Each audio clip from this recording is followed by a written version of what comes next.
औरत ज़हरीली दवा पी मुबैना तौर आपघात करे छॾियो आहे।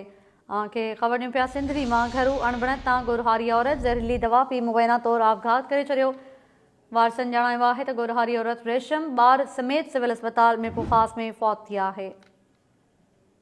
सिंधरी मां टाइम न्यूज़ रिपोर्टर असद शहर असां सां लाइन ते मौजूदु आहे। जी असद शहर, वधीक कहिड़ा तफ़सील आहिनि?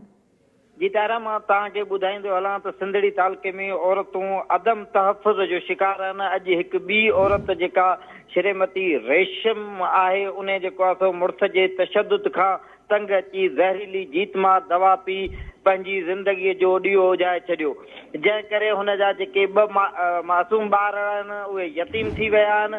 ऐं उन खां सवाइ इहा औरत जेका रेशम आहे, इहा 7 महीननि जी ॻोरहारी हुई, जंहिंजो जेको आहे सो पेट में उहो जेको आहे सो ॿार बि मरी वियो। हिनखे जॾहिं नाज़ुक हालत में सिविल अस्पताल मीरपुर खां आंदो वियो त गाइनीअ में जेको आहे सो लेडी डॉक्टर न हुजण करे नर्सिस जेको आहे सो हिन जे ॿार जी बि हयाती बचाए न सघियूं, न हिन जी हयाती बचाए सघियूं।